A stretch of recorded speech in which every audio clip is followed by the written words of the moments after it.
ಮೊದಲು ಶಾಸಕರನ್ನ ಖರೀದಿ ಮಾಡ್ತಾ ಇದ್ರು. ಈಗ ಶಾಸಕರ ಖರೀದಿ ನಿಂತೋಗಿದೆ. ನೇರವಾಗಿ ಮತಗಳನ್ನ ಕಳ್ತನ ಮಾಡತಕ್ಕಂಥ ಕೆಲಸ ಕೈ ಹಾಕಿದ್ದಾರೆ. ಇದರ ವಿರುದ್ಧವಾಗಿ ರಾಷ್ಟ್ರ ಮಟ್ಟದ ಒಂದು ದೊಡ್ಡ ಪ್ರತಿಭಟನೆಯನ್ನ ನಾವು ರಾಮಲೀಲಾ ಮೈದಾನದಲ್ಲಿ ಮಧ್ಯಾಹ್ನ 2 ಗಂಟೆಯಲ್ಲಿ ನಾವು ಆಲ್ ಇಂಡಿಯಾ ಕಾಂಗ್ರೆಸ್ ಕಮಿಟಿಯ ವತಿಯಿಂದ ಪ್ರತಿಭಟನೆ ಮಾಡ್ತಾ ಇದ್ವಿ. ಈ ಪ್ರತಿಭಟನೆಯಲ್ಲಿ ಕಾಂಗ್ರೆಸ್ ಪಕ್ಷದ ಅಧ್ಯಕ್ಷರಾದ ಮಲ್ಲಿಕಾರ್ಜುನ್ ಖರ್ಗೆ ಅವರು, ಪಕ್ಷದ ನಾಯಕರಾದ ರಾಹುಲ್ ಗಾಂಧಿ ಅವರು, ಮತ್ತೆ ನಮ್ಮ ಆಲ್ ಇಂಡಿಯಾ ಕಾಂಗ್ರೆಸ್ ಕಮಿಟಿಯ ಜನರಲ್ ಸೆಕ್ರೆಟರಿ ಆದ ಪ್ರಿಯಾಂಕಾ ಗಾಂಧಿ ಅವರು ಎಲ್ಲರೂ ಸಹ ಭಾಗವಹಿಸ್ತಾರೆ. ಬಹಳ ದೊಡ್ಡ ಮಟ್ಟದಲ್ಲಿ ಪ್ರತಿಭಟನೆ ಆಗ್ತಾ ಇದೆ.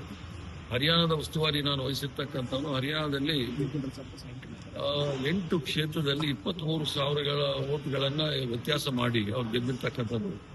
ಸರಾಸರಿ ಒಂದೊಂದು ಕ್ಷೇತ್ರದಲ್ಲಿ 3,000 ಓಟನ್ನ ಕದ್ದು ಇವ್ರು ಗೆದ್ದಿರ್ತಕ್ಕಂಥದ್ದು. ಅಲ್ಲಿ 0.5% ಭಾರತೀಯ ಜನತಾ ಪಾರ್ಟಿ ಗೆದ್ದಿರ್ತಕ್ಕಂಥದ್ದು. ಬಹಳ ಸ್ಪಷ್ಟವಾಗಿ ಹರಿಯಾಣದಲ್ಲಿ ಗೊತ್ತಾಗುತ್ತೆ ಇವರು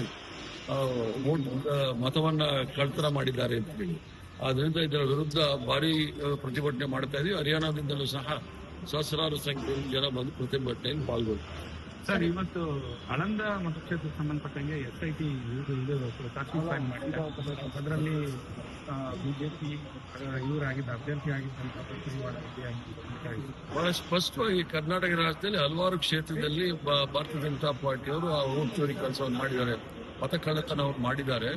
ಅಲ್ಲಿಂದ ಒಂದು ಉದಾಹರಣೆ. ಮತ್ತು ನೀವು ಬೆಂಗಳೂರು ಕೇಂದ್ರ ಲೋಕಸಭಾ ಕ್ಷೇತ್ರದಲ್ಲಿ ನೋಡಿದಾಗ 33,000 ಓಟು ಕೇವಲ ಒಂದೇ ಒಂದು ಕ್ಷೇತ್ರದಲ್ಲಿ ಅವ್ರಿಗೆ ಬೆಂಬಲ ಸಿಕ್ಕಿರ್ತಕ್ಕಂಥ ನೋಡಿದಾಗ ಇವರು ಪ್ರಜಾಪ್ರಭುತ್ವವನ್ನು ಧ್ವಂಸ ಮಾಡಲಿಕ್ಕೆ ಪ್ರಯತ್ನ ಮಾಡ್ತಾ ಇದ್ದಾರೆ.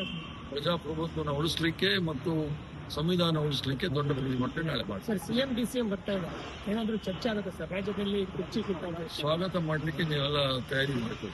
ಇಕ್ಬಾಲ್ ಹುಸೇನ್ ಅವರನ್ನು ಮಾತಾಡಿದ್ರೆ